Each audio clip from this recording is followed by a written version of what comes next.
The following content has been generated with artificial intelligence under minimal human supervision. The data presented may contain errors or inaccuracies. The opinions expressed in this content do not necessarily reflect the vision, position, or values of DigiAll. We recommend verifying critical information with additional sources before making decisions based on this content.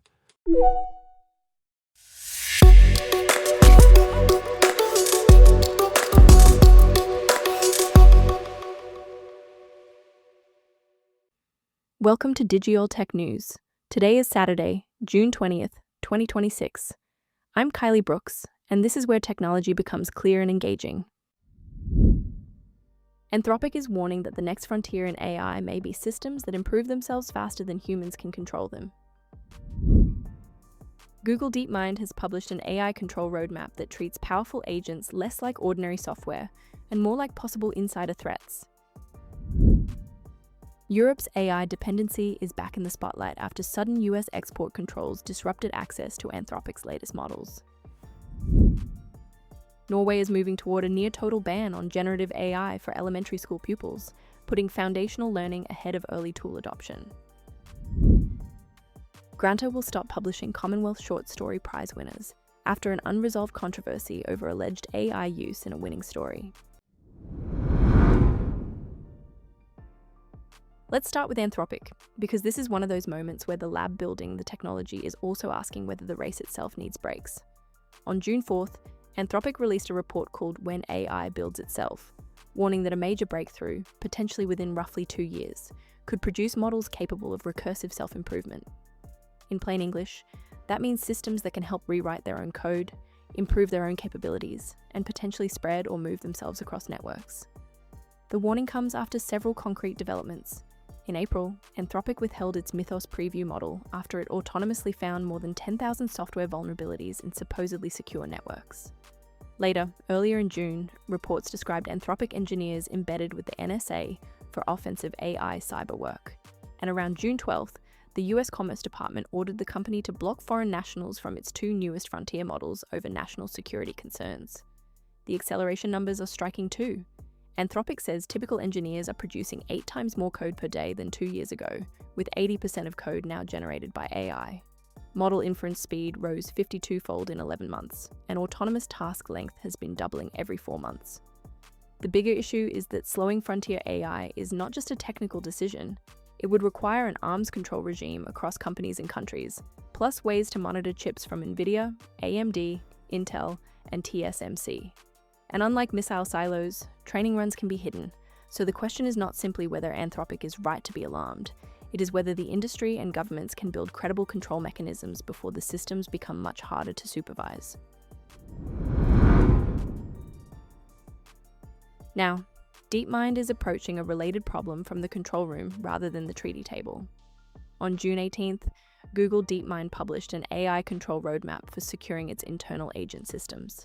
The key shift is subtle but important. DeepMind is not assuming model alignment will be perfect. It is adding defense in depth, meaning layers of system-level security around agents that may be powerful, useful, and still capable of making dangerous mistakes.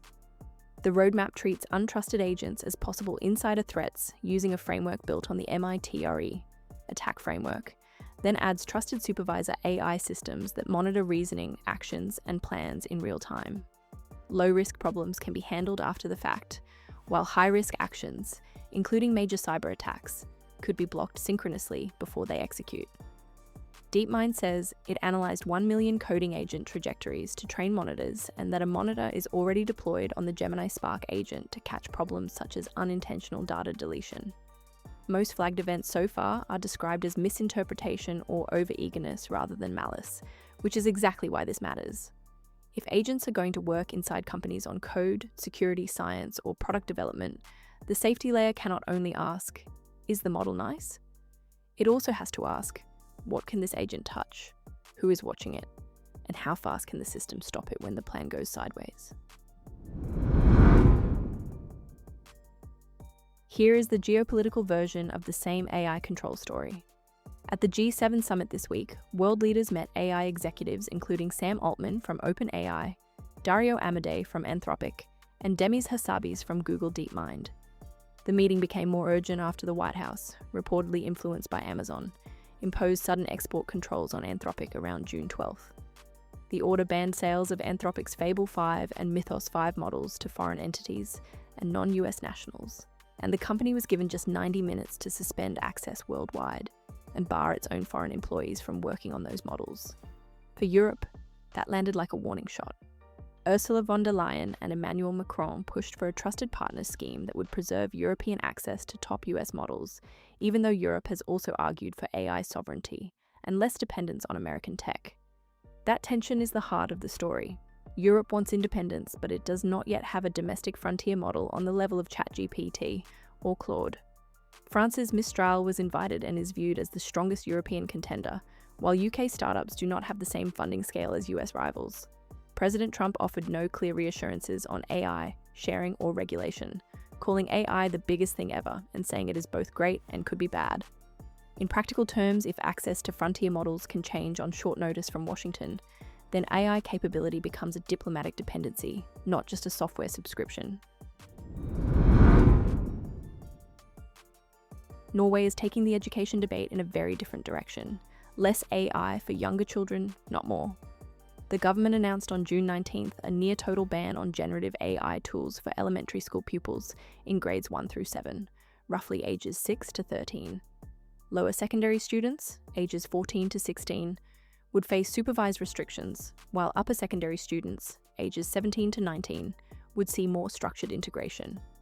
Prime Minister Jonas Gahr Støre said the policy, which starts with the new school year in late August, is meant to stop young students from skipping the basic steps in reading, writing, and math. That is the practical concern behind a lot of AI in schools. A tool that can help an older student draft, revise, or explore can also let a younger student avoid the very practice that builds fluency. Norway is also responding to declining test scores after banning smartphones in schools in 2024 and restoring teachers' disciplinary authority.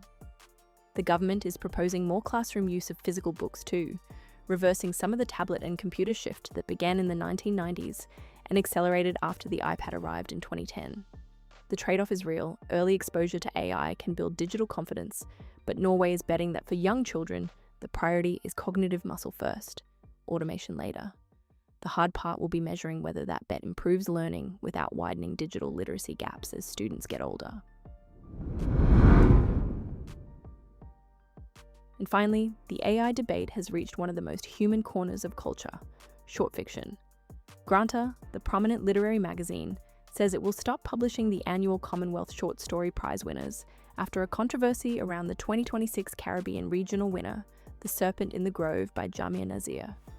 The story was accused online in mid-May of partial AI generation, with critics pointing to stylistic patterns such as lists of three, repeated not this but that constructions, and memorable phrases including, "Sun on galvanize is a cruel instrument." Nazir strongly rejected the accusation and said their writing process happens on an Android phone, using speech to text because chronic health conditions prevent desk-bound typing, followed by minimal keyboard editing. That detail matters because the controversy is not only about whether AI was used, it is about how quickly a community can decide that a style feels synthetic and how hard it is to prove or disprove that feeling. Granta publisher Sigrid Rousing said in May that judges may have awarded a prize to an instance of AI plagiarism, but that they may never know. The Commonwealth Foundation said all shortlisted writers personally confirmed no AI was used and that it had verified this. Granta's board now says it will avoid external publishing partnerships where it lacks editorial control, while keeping the shortlisted stories on its site. The larger signal is clear. Literary institutions are under pressure to protect trust, even when the evidence around AI authorship remains unresolved. Today's throughline is control. Anthropic is asking whether frontier AI can be slowed. DeepMind is building monitors for agents that may misfire. Europe is trying to protect access to models it does not control. Norway is limiting AI in early classrooms. And Granta is stepping back from a prize partnership because trust in authorship has become harder to manage. The technology is moving fast, but the governance questions are now just as urgent. Thank you for staying informed with Digital Tech News. We'll be back with more updates as they develop.